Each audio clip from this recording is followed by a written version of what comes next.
नाज़रीन, अब जो खबर है, जो सबसे खौफनाक खबर है, और इस खबर ने वाकईतन पूरी दुनिया को हिलाकर रख दिया है। मार्को रूबियो ने यह क्लियर कट कह दिया है कि अगले 90 दिनों के लिए पूरी दुनिया की इमदाद अमेरिका बंद कर रहा है। पाकिस्तान को भी $102 मिलियन स्टेट डिपार्टमेंट देता है, लेकिन ये सब कुछ भी फ्रीज कर दिया, हमें भी उन्होंने उसी कैटेगरी में डाल दिया। तो अब दुआओं से ही काम चलाना पड़ेगा, क्योंकि दवा तो मिलेगी नहीं।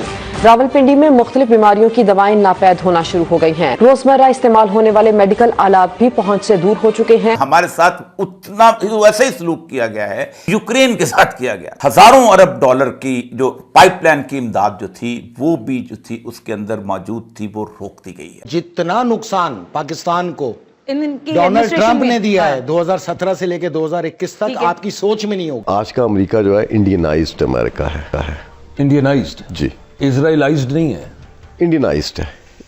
ये एक ट्राइका है, इंडिया, इजराइल एंड अमेरिका। उन्होंने बताया है कि आप इतनी बदतरीन कौम है या इतने भूखे हैं, इराक के अंदर खैरात मांग रहे हो पाकिस्तानी। देखे जितने अगे सारे मांग रहे हैं, कैसे भी जाके जितने खाने में शाही कोई नहीं, वहां जंगल के अंदर भी खैरात मांग रहे जाके।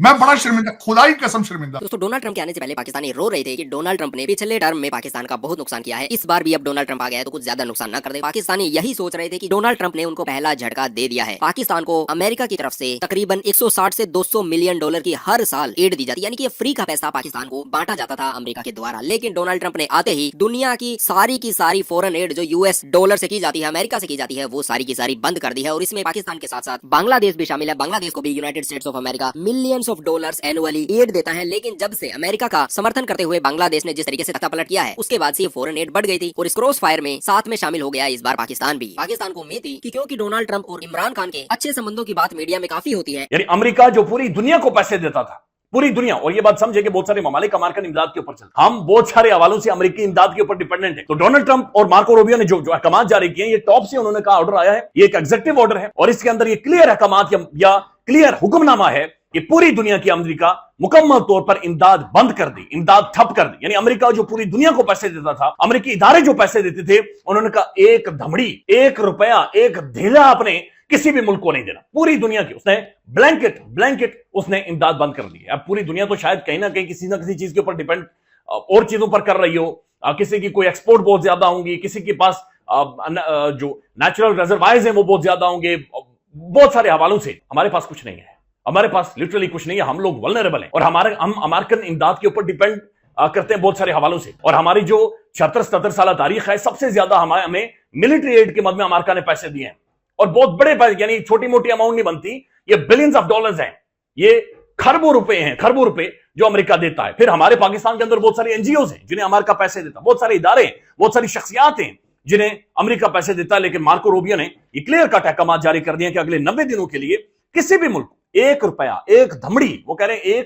एक धेला हम किसी भी मुल्क को नहीं देंगे। और फिर जो 90 दिनों के बाद हम पैसे देंगे, यानी 90 दिनों के बाद हम जो इमदाद दोबारा से बहाल करेंगे या दुनिया को पैसे देंगे, फिर कंडीशंस होंगी, फिर हम इवेल्युएट करेंगे, हम एक नक्शा बनाएंगे, हम 4, 5, 6 पॉइंट्स लिखेंगे कि ये पॉइंट है, ये हमारी शराइत है, क्या आप लोग इसके ऊपर उतर रहे हैं या इसके ऊपर नहीं उतर रहे, फिर जाकर हम आप लोगों को पैसे देंगे। ख्वाजा आसिफ की वो स्टेटमेंट फिर याद करवाता हूं कि अमेरिका ने हमें वेंटिलेटर लगाए हुए हैं, तो वो वेंटिलेटर बंद कर दिया है और उन्होंने कहा है कि जब सांस चढ़ रहा है, सांस फूल रहा है या सांस आ ही नहीं रहा, तो ये तब सांस आएगा जब आप हमारे इन चीजों के अंदर जाएंगे। अब वो जो इन चीजों हैं जो अमेरिका वादे कर रहा है, उसके अंदर डीप स्टेट की इन्वॉल्वमेंट को जाहिर है वो देखेगा कि डीप स्टेट या वहां की एस्टेब्लिशमेंट, वहां की इंटेलिजेंस एजेंसीज की जो पॉलिटिक्स के अंदर इन्वॉल्वमेंट है, ये ह्यूमन राइट वायलेशंस के अंदर इन्वॉल्वमेंट है, वो नहीं होनी चाहिए। यानी डीप स्टेट का कोई इन्वॉल्वमेंट किसी भी तरह से नहीं होनी चाहिए। डिवोर्स के अंदर जो ट्रंप ने तकरीर की है, वहां पर उसने बड़ा वाज़ेह तौर पर कहा है कि पिछले 150-200 सालों में अमेरिकन एस्टेब्लिशमेंट ने किसी के खिलाफ इतनी कोशिश नहीं की जितनी मेरे खिलाफ की थी,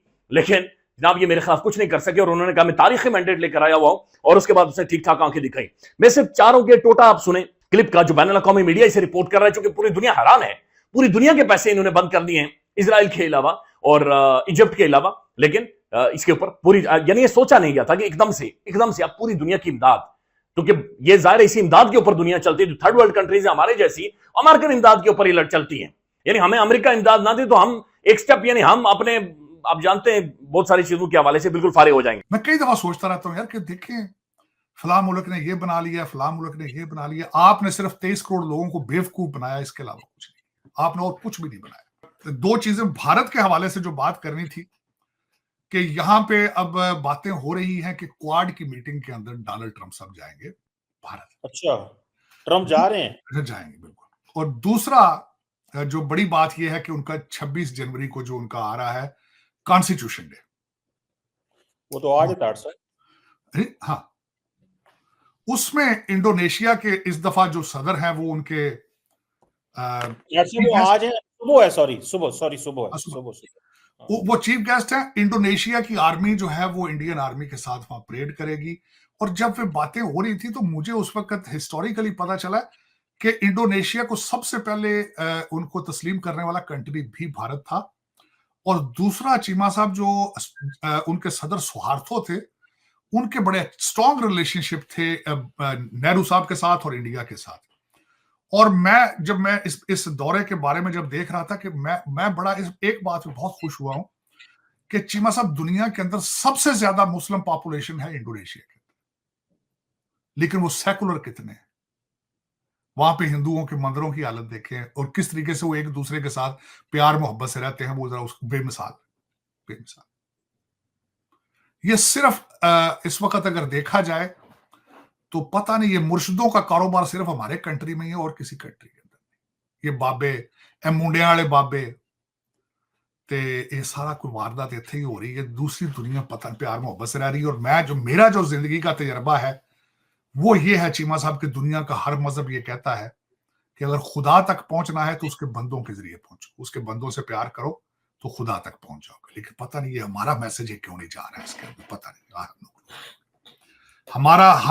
ऐसे में लगता नहीं कि डोनाल्ड ट्रंप पाकिस्तान को भी नुकसान पहुंचाएंगे, लेकिन डोनाल्ड ट्रंप ने पाकिस्तान को भी लपेट दिया है। और साथ में सबसे जो मेन इसका भुक्तभोगी रहा है वो रहा है यूक्रेन का। आपको पता होगा लाखों लोग मारे गए हैं, पूरा का पूरा देश बर्बाद हो गया है और उनकी जितनी जमीन है हर जगह माइंस ही माइंस बिछी हुई है। अब वो ना कुछ कर पाएंगे। रही सही कसर डोनाल्ड ट्रंप ने अब उनकी एड भी बंद कर दी और हो सका है थोड़े दिनों में जो यूरोप में चल रही लड़ाई है ये भी रुक जाएगी। और ऐसे में सबसे ज्यादा नुकसान हुआ है, जो एक्चुअल नुकसान मैं कह रहा हूँ, क्योंकि जितने लाखों जिंदगियां, लाखों फैमिली यूरोप में बर्बाद हुई है, मुझे नहीं लगता कि अमेरिका ने 170 बिलियन $1 जो यूरो को दिए हैं सिर्फ प्रिंटिंग करके, और वो भी इनडायरेक्टली अमेरिका की डिफेंस कंपनीज को ही मिले हैं। ऐसे में जो नुकसान यूरोप में यूक्रेन का हुआ है दुनिया में किसी देश का इस समय नहीं हुआ। और सबसे ज्यादा चिंता डोनाल्ड ट्रंप के आने के बाद यूक्रेन के प्रेसिडेंट व्लादिमीर ज़ेलेंस्की को थी और उसका जो डर था वो इस समय हकीकत बन चुका है। और डोनाल्ड ट्रंप ने सारी की सारी एड जो यूक्रेन को जाती है वो रोक दी है। रशियंस ऑब्वियसली काफी खुश हैं, लेकिन यूक्रेन के पास अब कुछ भी नहीं बचा है। और पाकिस्तान का मैंने आपको बता दिया बुरे तरीके से फंसे पाकिस्तानी भी इसमें। और जितने पाकिस्तानी डोनाल्ड ट्रंप के आने के बाद खुशी मना रहे थे, मुझे लगता है कि वो सब के सब इस समय रो ही रहे हैं। हालांकि डोनाल्ड ट्रंप का जो चाबुक है ये कुछ भारतीय मूल के लोगों पर भी चला है। ये कुछ कितने हैं, लगभग 12 लाख। कहा जाता है कि अमेरिका और कनाडा में 12 लाख के करीब इलीगल भारतीय हैं। 12 लाख बहुत बड़ा नंबर है। ऐसे में इन 12 लाख लोगों को ढूंढ ढूंढ के इस समय मार किया जा रहा है। उन्हें डिपोर्टेशन नोटिस दिया जा रहा है कि या तो आप 90 दिन में यहाँ से चले जाओ, नहीं तो आपको धक्के मार के निकाल दिया जाएगा। अब ये 90 दिन में क्या करेंगे, कहाँ जाएंगे, या ये एक्चुअल में भारतीय है या नहीं ये भी कोई पता नहीं है। क्योंकि बहुत सारे पाकिस्तानी और बांग्लादेशी क्या करते हैं, वो रास्ते में अपने डॉक्यूमेंट्स जला देते हैं और यूरोप और अमेरिका में जाने के बाद अपने आप को भारतीय बताने लग जाते हैं। ऐसे में जब वो कोई क्राइम करते हैं तो भी भारतीय का ठप्पा लगा के ही करते हैं और फिर कहा जाता है कि इंडियंस यहाँ पे क्राइम करते हैं। तो मुझे लगता है कि उसके साथ भारतीयों के साथ साथ ये कुछ बांग्लादेशी और पाकिस्तानी भी हैं जो कि भारतीय नाम का सहारा लेके ना सिर्फ वहाँ रह रही हैं बल्कि उन देशों में कुछ जघन्य अपराध भी कर रहे हैं, जिसकी वजह से भारत का नाम बदनाम होता है। भारतीयों को भी इससे बैड पब्लिसिटी मिलती है।